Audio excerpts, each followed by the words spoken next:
নবীজি সাহাবীদেরকে নিয়ে বসে হঠাৎ করে আল্লাহর নবী বললেন, আগামীকাল মুতার প্রান্তরে কাফেরদের সঙ্গে মুসলমানদের যেই সংগ্রাম হবে, সেই সংগ্রামের জন্য, লড়াইয়ের জন্য আমি রাসূলুল্লাহ একজন দুইজন নয়, তিনজনকে সেনাপতির দায়িত্ব দিয়ে দিলাম। কন্যা সুবহানাল্লাহ। আল্লাহর নবী এক এক নাম ঘোষণা করা শুরু করে দিলেন। এক নম্বর আল্লাহর নবী বললেন, আমার পালক পুত্র যায়েদ বিন হারেস, ও আমার পালক পুত্র যায়েদ বিন হারেস, তুমি কি আছো? রাসূলুল্লাহর সামনে দাঁড়ায় সাহাবী যায়েদ বিন হারেস বলে, লাব্বাইক ওয়া সাআদাক ইয়া রাসূলুল্লাহ। আমার নবীজি, আমি হাজির আছি, বলুন আপনি কি বলতে চান? আল্লাহর নবী বললেন, সাহাবীরা, ও আমার কলিজার টুকরা যায়েদ বিন হারেস, এই মুতার যুদ্ধে যেই সংগ্রাম হবে, যেই লড়াই হবে, এই সংগ্রামের জন্য এক নম্বর সেনাপতির দায়িত্বটা আমি তোমারে দিয়ে দিলাম।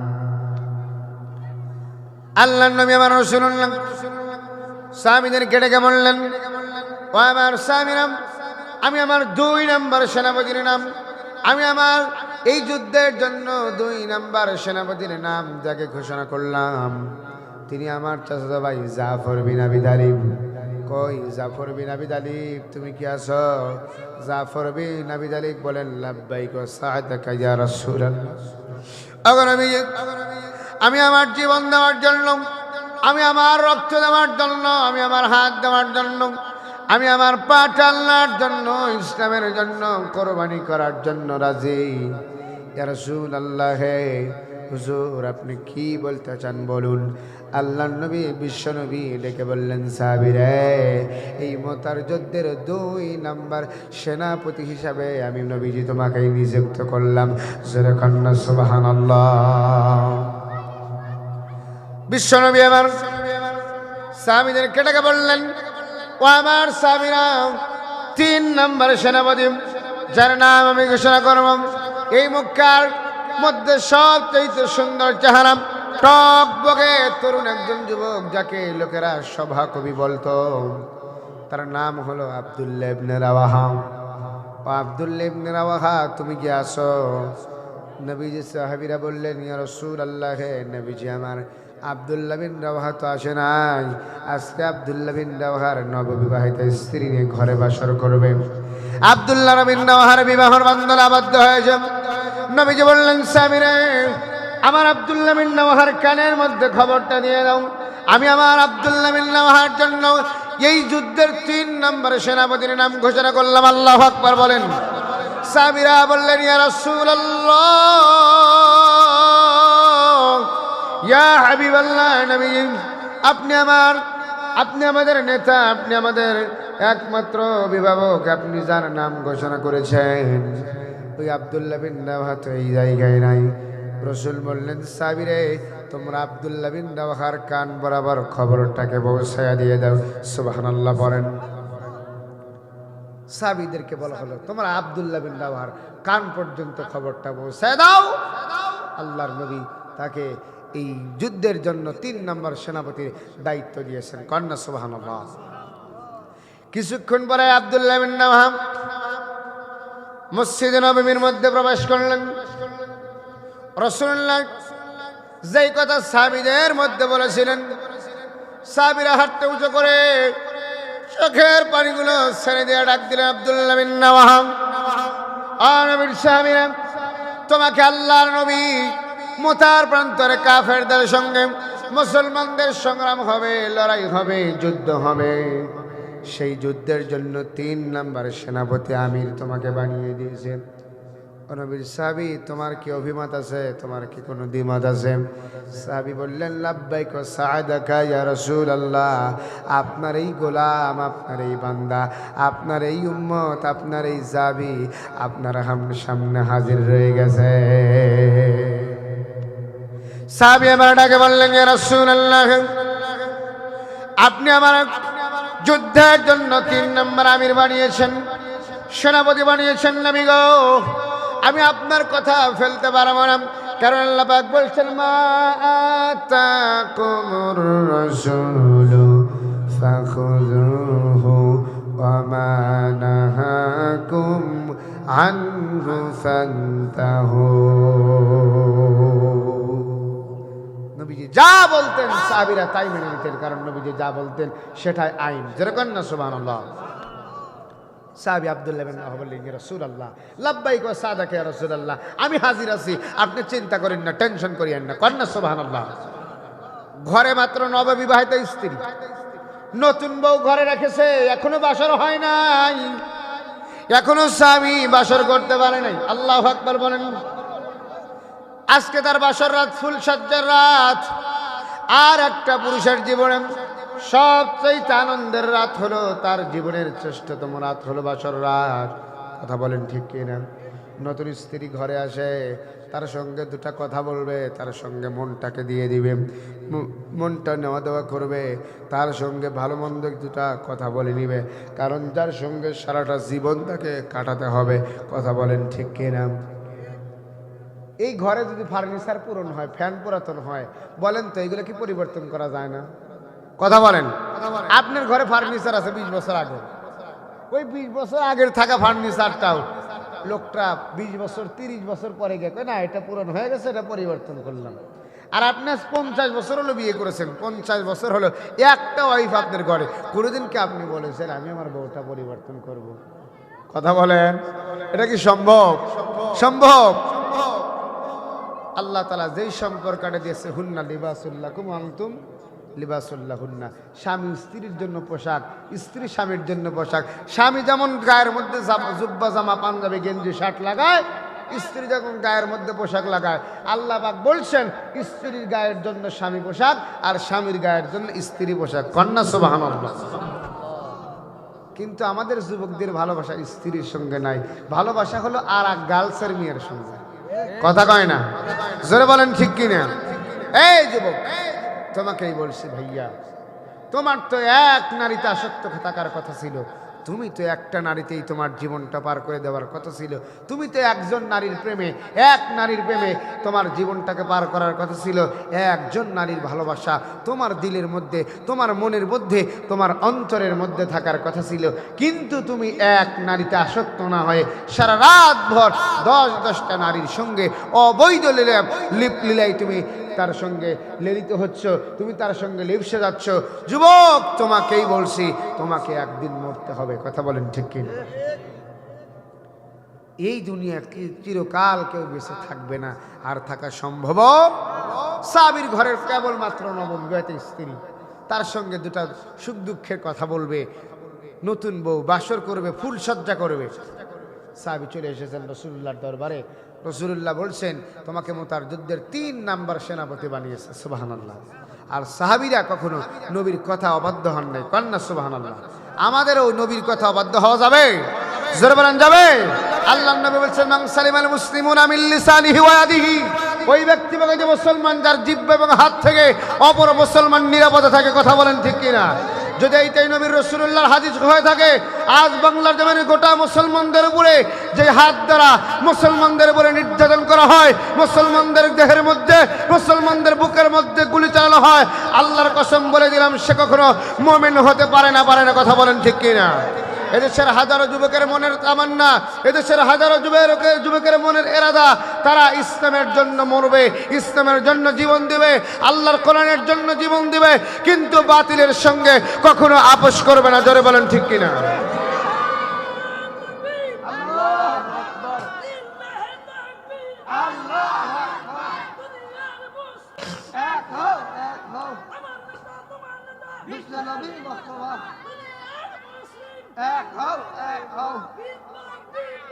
ইসলামী বিপ্লব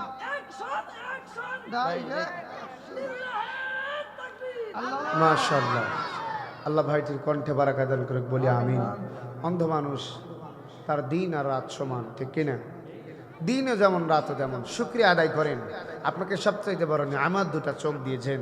আর ভাইটি দেখেন, হারে ভাইয়ের দিনটাও যেমন রাতটাও তেমন। যে তাকে জন্ম দিয়েছে, যার গর্ভে থেকে দুনিয়াতে এসেছে, যেই বাবা কষ্ট করে বড় করেছে, ওই বাবাকে মাকে পর্যন্ত দেখতে পারেনি।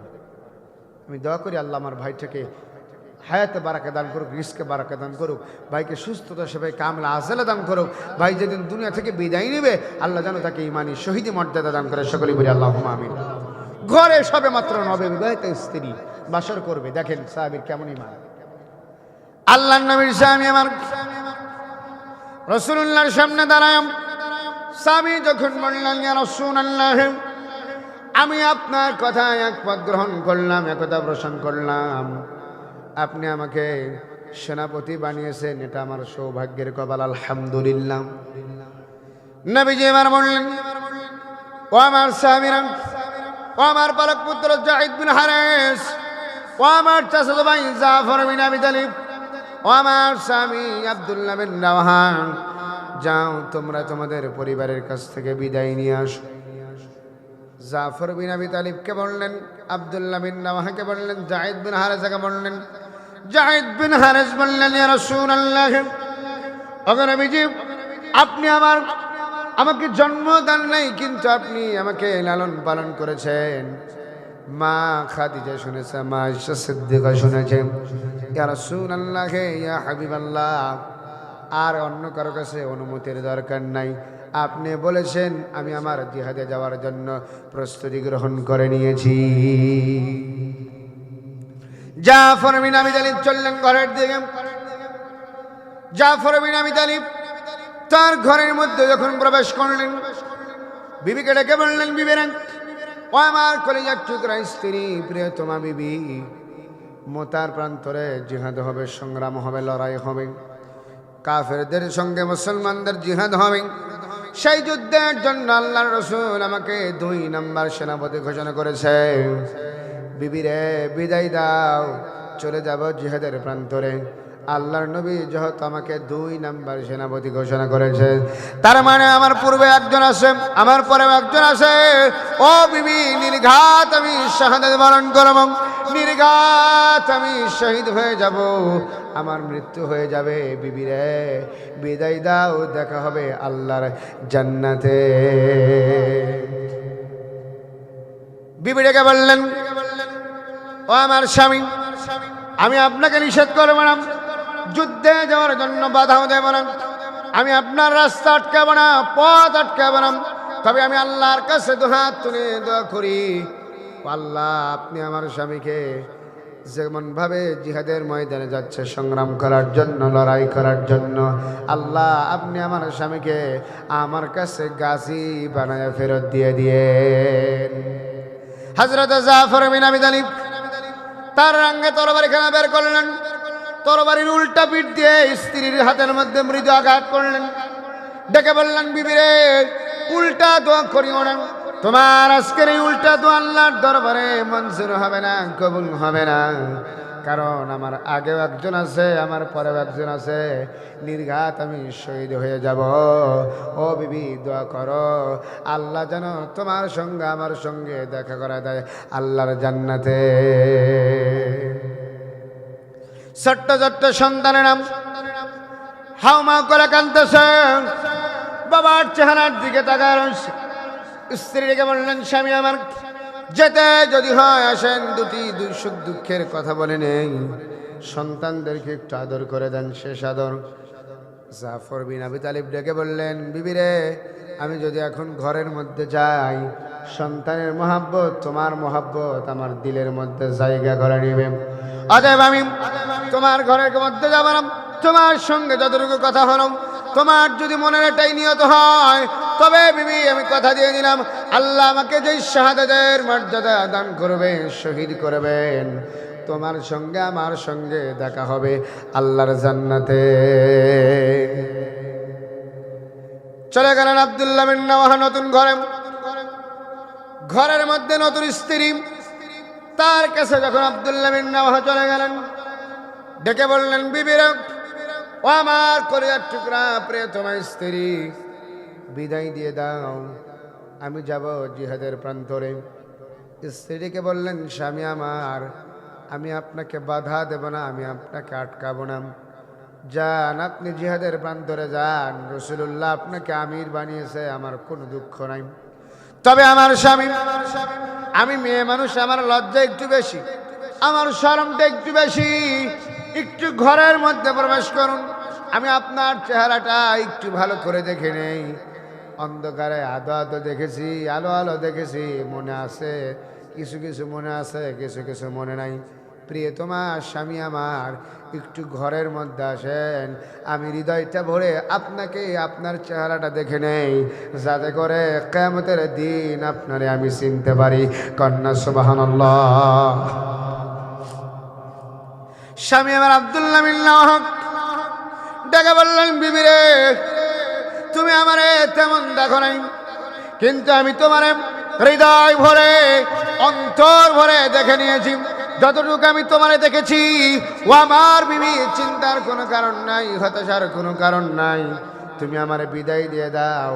আমি কথা দিলাম, আমি তোমাকে আল্লাহর জান্নাতে না নেওয়া পর্যন্ত আমি আল্লাহর জান্নাতে যাব না।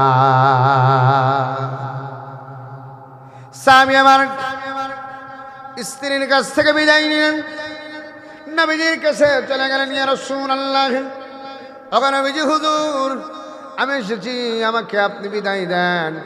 আল্লাহর নবী সাহাবীদেরকে বিদায় দিলেন। তিনজন সেনাপতি নিয়ে চললেন সংগ্রাম করার জন্য মুতার প্রান্তরে।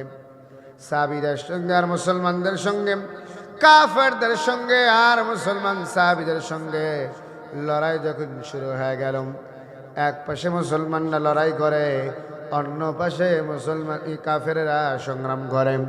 কাফেরেরা এসেছে শিরককে প্রতিষ্ঠিত করার জন্য, আর মুসলমানেরা গেছে আল্লাহর কোরআনকে প্রতিষ্ঠিত করার জন্য। কন্যা সুবহানাল্লাহ। কাফেরদের সংগ্রাম হলো ইসলামের বিপক্ষে, আর মুসলমানদের সংগ্রাম হলো আল্লাহর পক্ষে। আল্লাহু আকবার বলেন। কাফেররা গেছে আল্লাহর দ্বীনকে বাস্তবায়ন করার জন্য, আল্লাহর জীবন, আল্লাহর দেওয়া জীবন, আল্লাহর দেওয়া বিধান, আল্লাহর দেওয়া আইন দুনিয়ার জমিনে বাস্তবায়ন করার জন্য গেছে।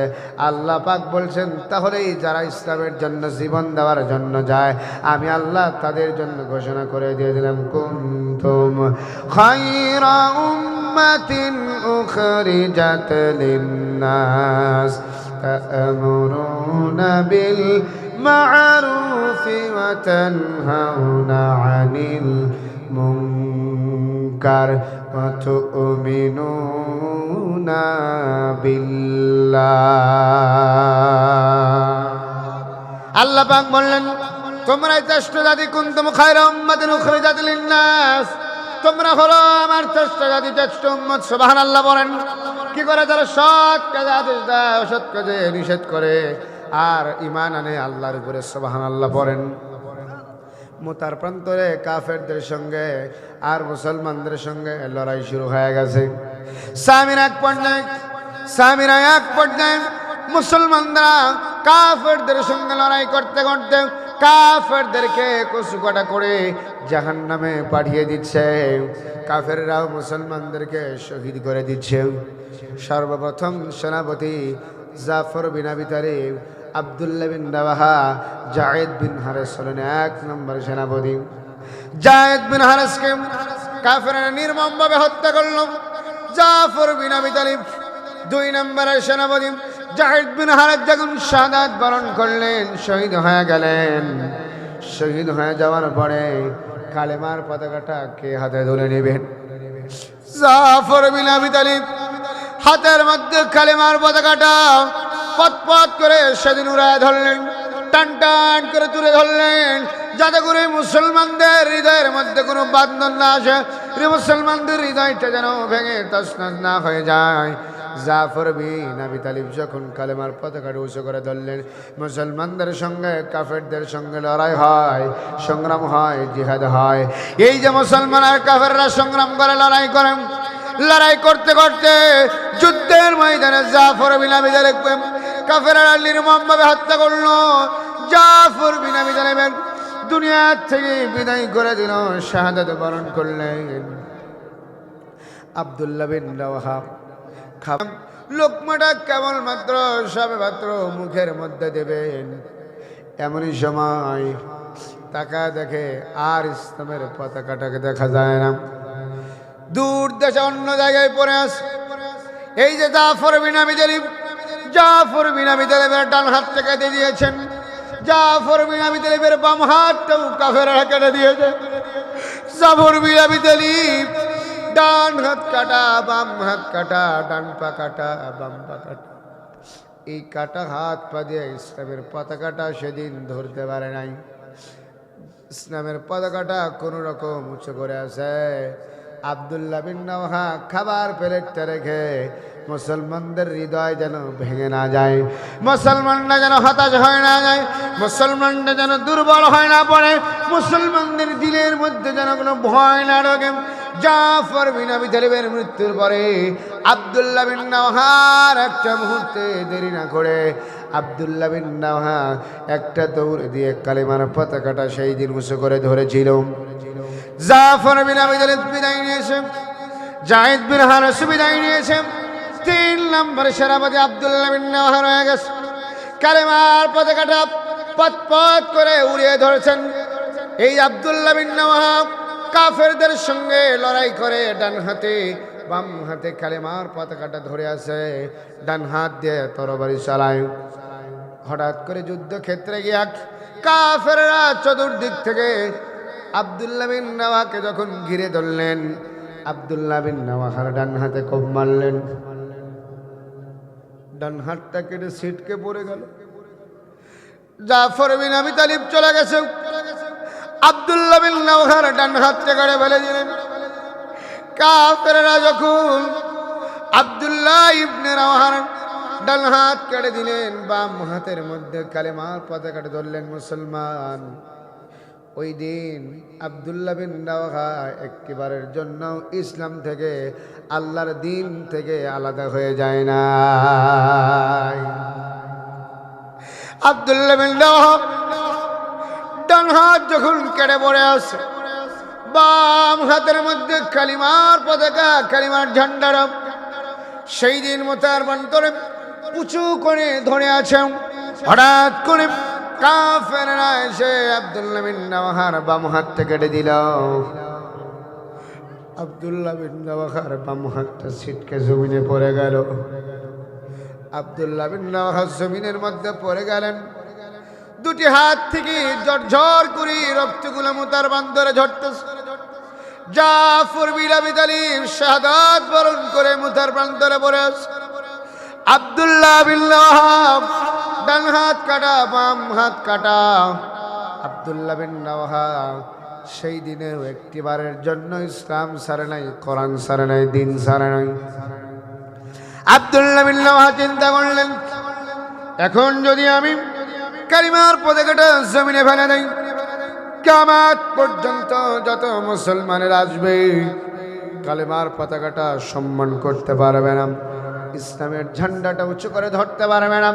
জাফর বিন আবি তালিব এবার তার মুখ দিয়ে দাঁত দিয়ে সেই দিন মোতার প্রান্তরে ইসলামের ঝান্ডাটা, কালিমার ঝান্ডাটা জাফর বিন আবি তালিব, আব্দুল্লাহ বিন রাওয়াহা 3 নম্বর সেনাপতি, আব্দুল্লাহ বিন রাওয়াহা 3 নম্বরের সেনাপতি হওয়ার কারণে ইসলামকে বিজয় করার জন্য, আল্লাহর দিনকে বিজয় করার জন্য, আল্লাহর জমিন আল্লাহর দিন বাস্তবায়ন করার জন্য, ও মুসলমানেরা, ও ইমানদার ভাইরা, ও আমার বেলকুচি রাজপুরের কলিজার টুকরা যুবক বন্ধুরা, কলিজার টুকরা আব্বাজানেরা, আব্দুল্লাহ বিন রাওয়াহা ওই দিন কালেমার পতাকাটা, ইসলামের পতাকাটা দাঁত দিয়ে কামড়ে ধরেছিলেন।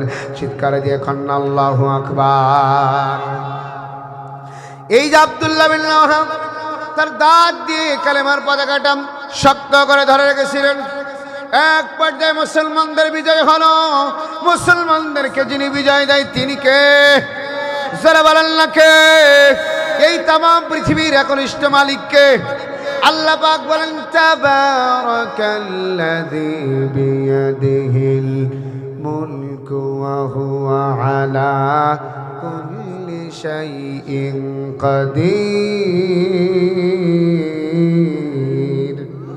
আল্লাহ সুবহানাহু ওয়া তাআলা বলেন, এই গোটা পৃথিবীর আকাশ থেকে শুরু করে জমিন পর্যন্ত, ডান থেকে বাম, উত্তর থেকে দক্ষিণ, পূর্ব থেকে পশ্চিম, জুনুব থেকে শিমাল পর্যন্ত সবটাই গোটা দুনিয়াটার একনিষ্ঠ যিনি রব। ও মুসলমান, নামাজটা বড় করে বলেন না তিনি কে? মুসলমানদের বিজয় হল।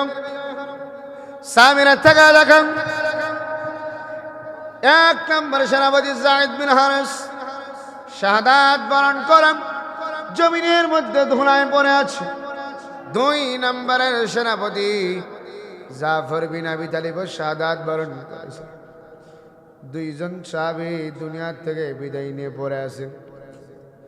দ্বিতীয় নম্বর সেনাপতি আব্দুল্লাহ বিন রাওয়াহার নিকট যখন আসলেন, তাকায় দেখে আব্দুল্লাহ বিন রাওয়াহার ডান হাতটা অন্য কোথাও দূরে পড়ে আছে, বাম হাতটা পড়ে আছে, বাম পাটা পড়ে আছে, ডাল পাটা ছিটকে পড়ে আছে। কিন্তু সাহাবী সেই দিন কালিমার পতাকাটাকে জমিনে পড়তে দেয় নাই, মাটিতে পড়তে দেয় নাই। সাহাবী নিজের দাঁতটা দিয়ে কালিমার পতাকাটি উড্ডীন করে ধরে রেখেছিল। আল্লাহর নবী বললেন, ও আমার সাহাবীরা রে, আমার সাহাবী জাফর বিন আবি তালিব, আব্দুল্লাহ বিন রাওয়াহাম, যায়েদ বিন হারেস, ওদেরকে দাফন করে, তবে গোসলের কোনো প্রয়োজন নাই, গোসল দেওয়ার দরকার নাই। কারণ শহীদেরা দুনিয়ার থেকে যখন বিদায় নেয়, ওই শহীদেরা দুনিয়ার মানুষের চোখে তারা মৃত হতে পারে, যার চোখে জীবিত জবান খুলে বলেন না তিনি কে। আল্লাহ পাক বলেন, আলা তাকুলু লিমান ইউকতালু ফি সাবিলিল্লাহি আমওয়াত বাল আহইয়া ওয়ালাকিন লা তাশউরুন। আল্লাহ সুবহানাহু ওয়া তাআলা বলেন, যারা ইসলামের জন্য জীবন দিল, কোরআনের জন্য জীবন দিল, রক্ত দিল, হাত দিল, পা দিল, শহীদ হলো, মরলো এবং মারলো, আল্লাহ পাক বলছেন, কাতিলুনা ফি সাবিলিহি সাফফান কান্নাহুম বুনিয়ানুম মারসুস। যেই বান্দাগুলা নিজের জীবন দিয়া আল্লাহর জন্য সংগ্রাম করলো, সীসাগলার দেওয়ালের মতো, পাসিরের মতো, আল্লাহ পাক জানাই দিলেন, ইন্নাল্লাহা ইউহিব্বুল্লাযিনা, আমি আল্লাহ ওই বান্দাদেরকেই সব চাইতে বেশি ভালোবাসি।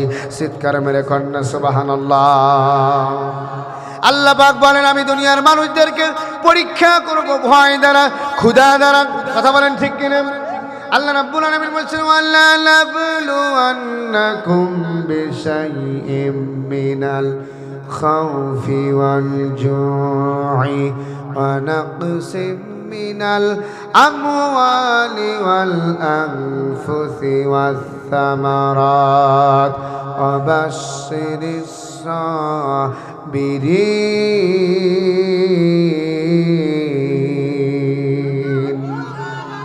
আল্লাহ তাআলা বলছেন, আমি তাদেরকে পরীক্ষা করব ভয় দ্বারা, ক্ষুধা দ্বারা, সন্তানের ক্ষতি দ্বারা, ফসলের ক্ষতি দ্বারা। আপনি ইসলাম মানার কারণে, দিন মানার কারণে, ধর্ম মানার কারণে, আল্লাহ মানার কারণে, রসুল মানার কারণে, ইসলাম মানার কারণে আপনি যদি মুসলমানের সন্তান হয়ে থাকেন, জবানটা উঁচু করে বলেন তো, এই দুনিয়ায় যতদিন বাঁচবেন আইন মানবেন কার? জোরে বলেন না কার? আল্লাহকে রব হিসেবে মানতে গিয়া, কোরআনকে দিন হিসেবে মানতে গিয়া, ইসলামকে মানতে গিয়া যদি পরিবার ছাড়া লাগে পরিবার ছাড়বেন, হাত দেওয়া লাগলে হাত দেবেন, পা দেওয়া লাগলে পা দিবেন, শহীদ হওয়া লাগলে শহীদ হবেন, রক্ত দেওয়া লাগলে রক্ত দিবেন, এমনকি নিজের কলিজাটা পর্যন্ত দিয়ে দিবেন। ও মুসলমানেরা, ও ইমানদারেরা, আল্লাহর দিন বাস্তবায়ন করার জন্য জীবন দিতে পারে মুসলমান, হাত দিতে পারে, ফাঁসির রশিতে ঝুলতে পারে, কিন্তু মুসলমান ঈমান দিতে পারে না। কথা বলেন ঠিক কিনা? আল্লাহর দিন বাস্তবায়ন করার জন্য পরিবারের সন্তানদেরকে এতিম বানাতে পারে, স্ত্রীকে বিধবা বানাতে পারে, মায়ের বুক খালি করতে পারে, এলাকার মানুষে আঘাত দিতে পারে, এলাকার মানুষকে কাঁদাইতে পারে, এমনকি নিজের জীবনটাকে আল্লাহর জন্য, ইসলামের জন্য, দ্বীনের জন্য কোরবানি করতে পারে। লক্ষবার যদি জীবন দেয়, লক্ষবার ফাঁসির কাষ্ঠরিতে ঝুলতে পারে, মুসলমান বাতিলের সঙ্গে আপোষ করতে পারে না, পারে না, পারে না। কথা বলেন ঠিক কিনা? মুসলমান কোনোদিন বাতিলের সঙ্গে আপোষ করে নাই, আর মুসলমান কখনো বাতিলের সঙ্গে আপোষ করবে না, আমরাও করব না। কারা কারা রাজি আছেন দুহাত তুলে আল্লাহরে দেখান।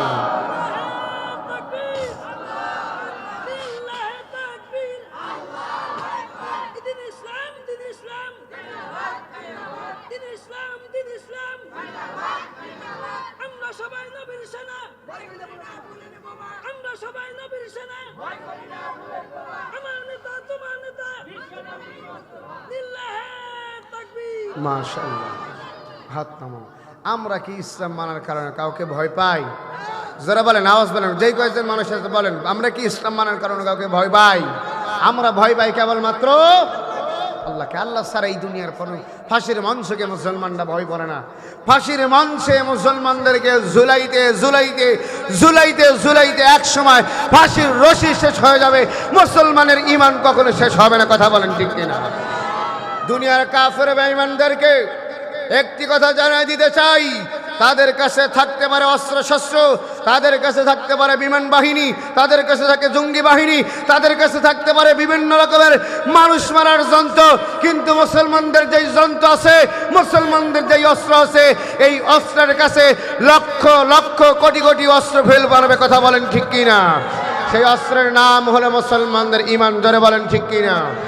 যার বুকে ঈমান আছে, যার বুকে আল্লাহর ভয় আছে, রাসূলুল্লাহর আদর্শ আছে, এই যুবক বন্ধু তোমাকেই বলছি, তোমার আদর্শ হওয়ার কথা রাসূলুল্লাহর আদর্শ।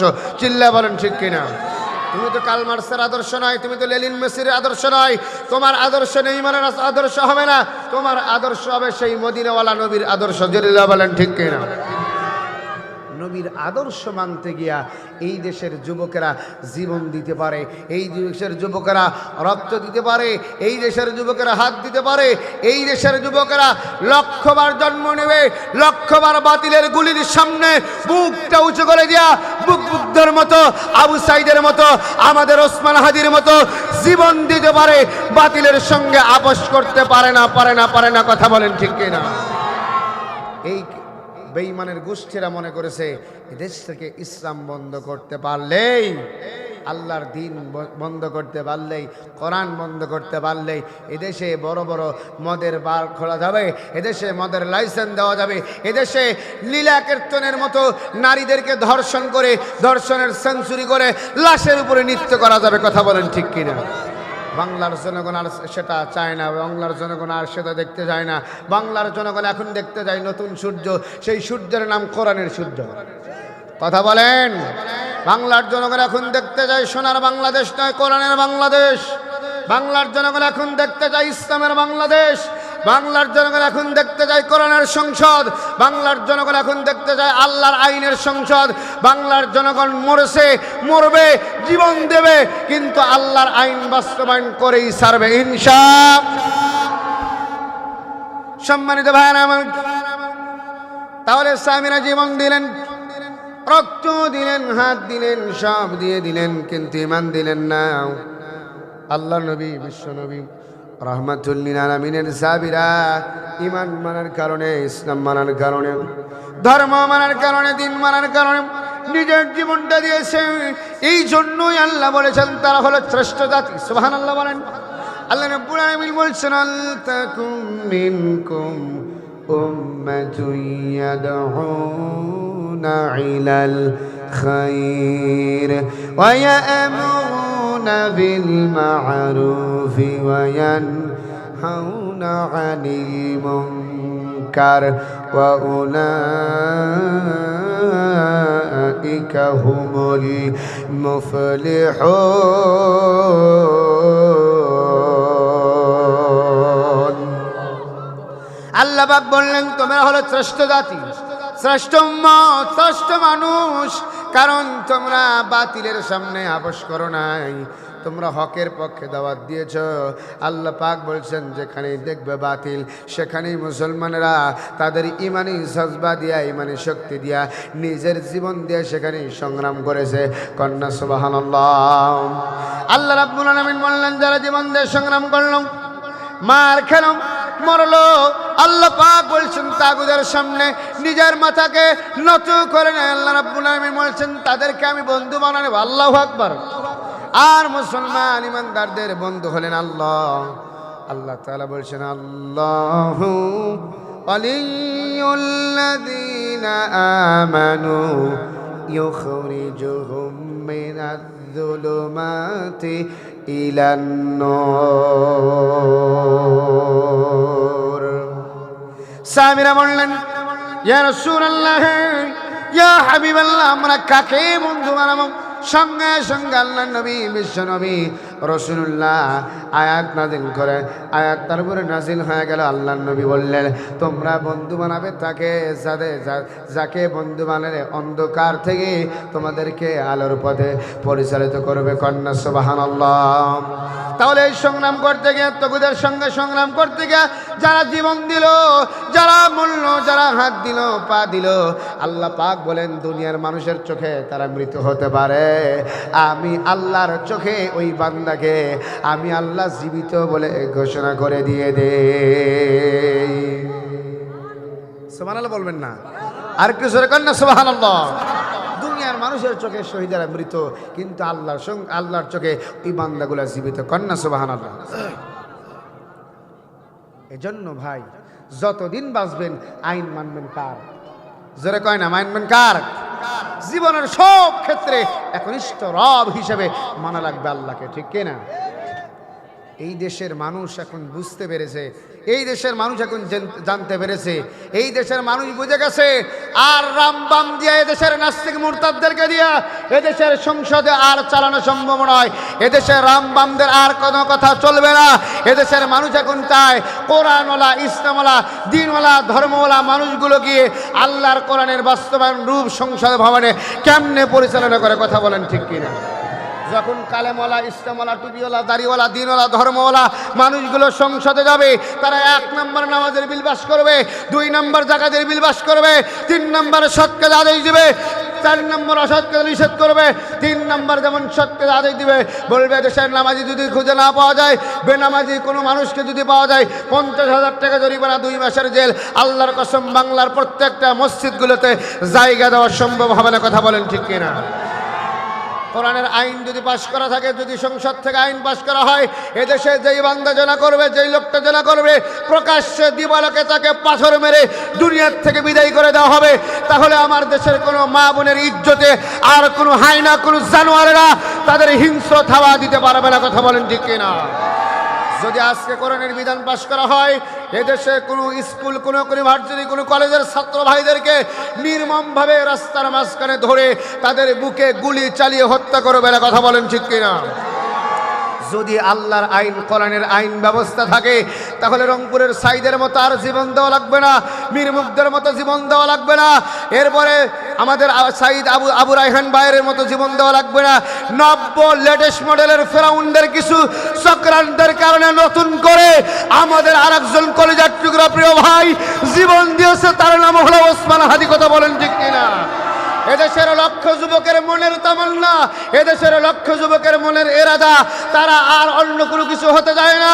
এদেশের লক্ষ যুবকের মনের আশা, তারা নতুন করে জন্ম নিতে চায় ওসমান হাদির রূপ নিয়ে। কথা বলেন ঠিক কিনা?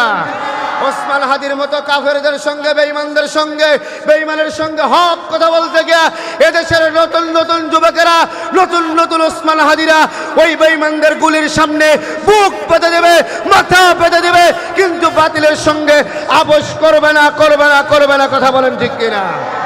ওরা এক ওসমান হাদিকে গুলি করে বিদায় করেছে, মনে করেছে বাংলার জমিনে আর কোন ওসমান হাদিকে খুঁজে পাওয়া যাবে না।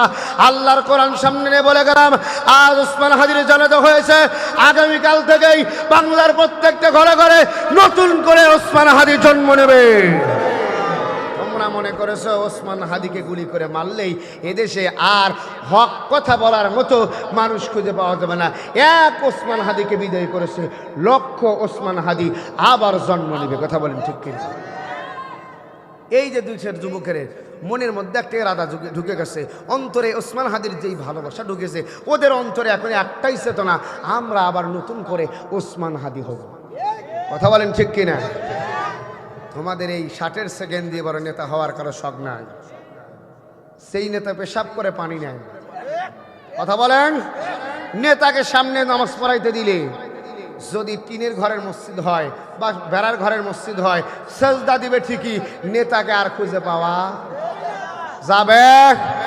আর যদিও সামনে বিল্ডিংওয়ালা মসজিদের মধ্যে দেন, এমন নামাজের অবস্থা, কাঁপতে কাঁপতে কাপড় ঠিক আছে প্রস্রাব করে দেবে। কথা বলেন ঠিক কিনা? এই দেশের যুবকেরা আর তাদেরকে চায় না। এই দেশের যুবকেরা চায় এখন ডক্টর মাসুদের মতো। কথা বলেন, এই দেশের যুবকেরা এখন হতে চায় বুড়ো মানুষ, চুলগুলো পেকে গেছে, দাড়িগুলো সাদা, এরপরে যুবকের মনের ইচ্ছা ডক্টর শফিকুর রহমান হবে। কথা বলেন, কথা বলেন, কথা বলেন। সম্মানিত ভাইয়ের আমার, আল্লাহ আমাদের এই দেশের যুবকদেরকে কোরআনের জন্য, ইসলামের জন্য, আল্লাহর দ্বীনের জন্য কবুল করুক। জোরে বলেন আল্লাহু আকবার। সম্মানিত হাজিরিন, আমি আর সামনের দিকে আমার আলোচনা বাড়াবো না। আল্লাহ সুবহানাহু ওয়া তাআলা আমাদেরকে কোরআন বুঝে, হাদিস বুঝে আমল করার তৌফিক দান করে বলি আমিন। যুবক বন্ধু, যুবক বন্ধু, তোমাদেরকেই বলছি, তোমাকেই বলছি ভাইয়া, এই বাপ, তোমাদেরকেই বলছি, তুমি আল্লাহর একটা নগণ্য ফুল, হাজারো বাগানের মধ্যে তুমি একটা শ্রেষ্ঠ গোলাপ, তুমি লাল গোলাপ হয়ে জন্ম নিয়েছ। যুবক, তুমি তো টক বগে তরুণ, তুমি তো সেই ফুটন্ত সকালবেলার সূর্যের আলোতে ঝলমল করা গোলাপ, কিন্তু তুমি এত সুন্দর গোলাপের পাপড়ি হয়ে, ফুল হয়ে কেমনে লম্বা সাজদা আল্লাহকে না দিয়ে বিছানায় ঘুমায়া ঘুমায়া ফজরের নামাজটা নষ্ট করলে ভাইয়া? এই বাপ, এই ভাইয়া, তোমাকেই বলছি, এত লম্বা সাজদা না দিয়ে ঘুমাও, কেমনে তুমি ঘুমাও? তুমি কি কোনোদিন কারো জানাজা পড়ো নাই? তুমি কি কোনোদিন কারো গোসল দেখো নাই? তুমি কি কোনোদিন দেখো নাই তোমার পছন্দের কাপড়টা, এত দামি কাপড় বানাইলা, এত দামি স্যুট পরলা, এত দামি জুতা পরলা, এই দামি কাপড়, এই দামি স্যুট, এই দামি পোশাকটা তোমার থেকে খুলে নিয়ে তোমার অপছন্দের একটা কালার ছিল সাদা, তুমি যেই কালারটা কখনোই পছন্দ করতে না, কেউ পরলে বিরক্ত হয়ে যেতে, তোমার মনের অজান্তে ভাইয়া, বাপ, তোমার মনের অজান্তেই সেই কাপড়টা তোমার থেকে খুলে নিয়ে সাদা কাপড়ে তোমাকে জড়ায় দিবে। তুমি মনে করতেছো এই লম্বা সাজদা, লম্বা চড়া সাজদা না দিয়া আমি বড্ড দুনিয়াতে আনন্দে আছি, আরামে আছে, দুনিয়া কে মজা লেলো, দুনিয়া তুমহারি হো। আমি মনে করতেছি আমার জীবনটা আনন্দের, আমার জীবনটা এত আনন্দ, এত বিলাসিতা, এত সুন্দরভাবে কাটতেছে না। এই না ফরমান, কিয়ামতের দিন তোমার হাত আল্লাহর দরবারে সাক্ষী দিবে, তোমার পা আল্লাহর দরবারে সাক্ষী দিবে। আল ইয়াউমা নাখতিমু আলা আফওয়াহিহিম ওয়া তুকাল্লিমুনা আইদিহিম ওয়া তাশহাদু আরজুলুহুম বিমা কানু ইয়াকসিবুন। তোমার হাত আল্লাহর সামনে দাঁড়ায় বলবে, আল্লাহ, সারা রাত ভর বেগানা নারীর সঙ্গে, পরনারীর সঙ্গে যৌবনের লীলায়, যৌবনের লালসায় পড়ে, ওই যুবক, ওই নারীর লাল চাহনি তোমার জন্য সৌন্দর্য নয়, ওই নারীর লাল চাহনি তোমার জন্য জাহান্নাম। কথা বলেন, কথা বলেন। ওই নারীর চাহনি, ওই নারীর মিসকল তোমাকে জাহান্নামে নেওয়ার মিসকল, ওই নারীর ভালোবাসা, ওই নারীর প্রেম তোমাকে আল্লাহর জাহান্নামের দিকে ঠেলে দেওয়ার জন্য। কথা বলেন ঠিক কিনা? ভাইয়া, তোমার পায়ে হাত দিয়ে বলছি, বাপ, তোমাকেই বলছি, এখনো সময় আছে, পরিবর্তনের সিদ্ধান্ত গ্রহণ করো, নিজেকে পরিবর্তন করে নাও। তুমি যদি নিজেকে পরিবর্তন করে ফেলতে পারো, দেখবা তোমার ইহকালীন শান্তি, পরকালীন তোমার মুক্তির ব্যবস্থা যিনি করবেন তিনি কে? জোরে বলেন না কে? বাপ, আপনার কন্যা পর্দা করে না, আপনার কি লজ্জা হয় না? আপনার কি একটু শরম হয় না? এই না ফরমান, তোমার ঘরের খাবার খায়, তোমার কামাইয়ের খাবার খেলো, তোমার টাকায় পোশাক কিনলো, তোমার টাকায় জুতা কিনলো, তোমার টাকায় বোরকা কিনলো, তোমার টাকায় মেকআপ কিনলো, তোমার টাকায় মোবাইল কিনলো, তোমার মেয়ে, তোমার ছেলে সারা রাত ভরে কার সঙ্গে কথা বলে, কোথায় গল্প করে, তুমি বিটা খবর নিলে না। তোমার সন্তান ফজরের নামাজ পড়ে না, তোমার সন্তান জোহরের নামাজ পড়ে না, তোমার সন্তান আসরে মসজিদে যায় না, মাগরিবে বন্ধু বান্ধবের সঙ্গে আড্ডায় লিপ্ত থাকে, এশারে মোবাইল ফোনে ব্যস্ত থাকে, একটি বার সন্তানকে প্রশ্ন করলে না, বাপ, তুমি এত নাফরমান কেমনে হইলা? আমার বাড়িতে থাকো, আমার ঘরে ঘুমাও, আমার বিছানায় ঘুমাও, আমার টাকায় চলো, আমার গাড়িতে ব্যবহার করো, আমার তেলে তোমার সংসার চলে, সব চলে, কিন্তু মাগার তোমার জীবন কেন ইসলাম দিয়ে চালাও নাই, কোরআন দিয়ে চালাও নাই, দিন দিয়ে চালাও নাই, ইসলাম কেন মানো নাই, কোরআন কেন মানো নাই? তুমি কি মরবা না? এই প্রশ্ন আপনি কেন করেননি? বাবা, একটি বার সন্তানকে প্রশ্ন করুন, আপনার সন্তানের যদি আজকে ক্যান্সার রোগ হয়, আপনি বাবা লক্ষ টাকা খরচ করে এনায়েতপুর থেকে হাতে হলে হাত কেটে ফেলে দেন, পায়ে হলে পা কেটে ফেলে দেন, গালে হলে গাল কেটে ফেলে দেন, পেটে হলে পেটের মধ্যে যে অংশ হয় সেটা কেটে ফেলে দেন, কিন্তু আপনার সন্তানকে এই দুনিয়ার হায়াতের জিন্দিগিতে বাঁচাতে গিয়া হাত কাটলেন, পা কাটলেন, চোখ কাটলেন, নাক কাটলেন, মুখ কাটলেন, সব কাটার পরেও আপনার সন্তানকে আপনি বাঁচানোর জন্য চেষ্টা করলেন।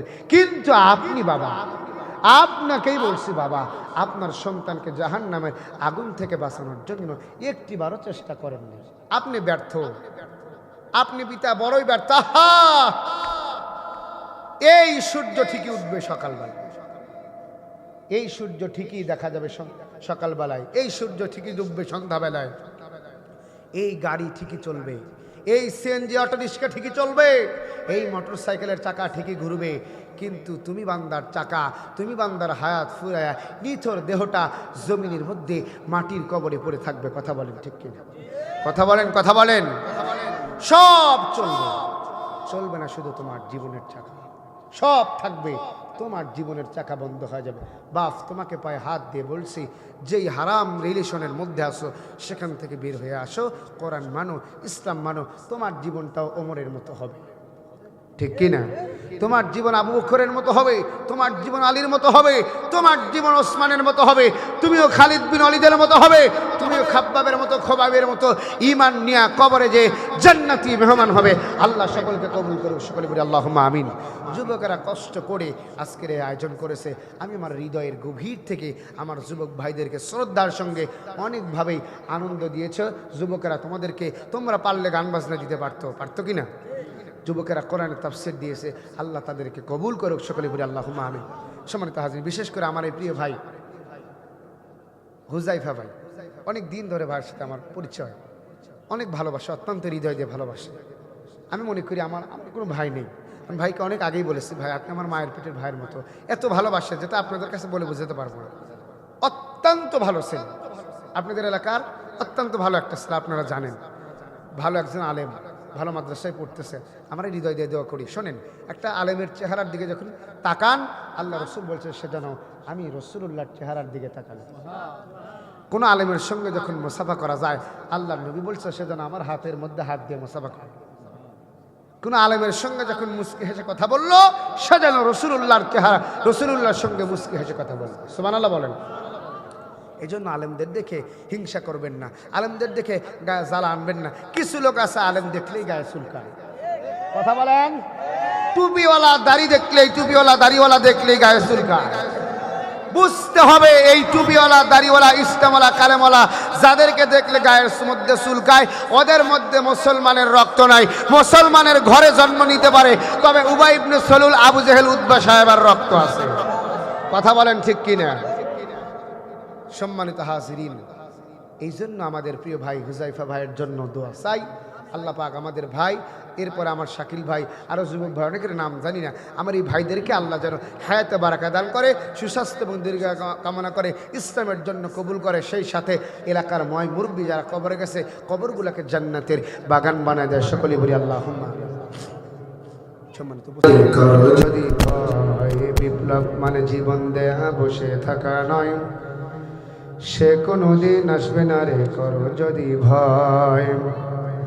আসবে বিজয় রক্ত আর জীবনের বিনিময়, আসবে বিজয় রক্ত আর জীবনের বিনিময়। বিপ্লব মানে জীবন দেয়া বসে থাকা নয়, সে কোনদিন আসবে না রে করো যদি ভয়।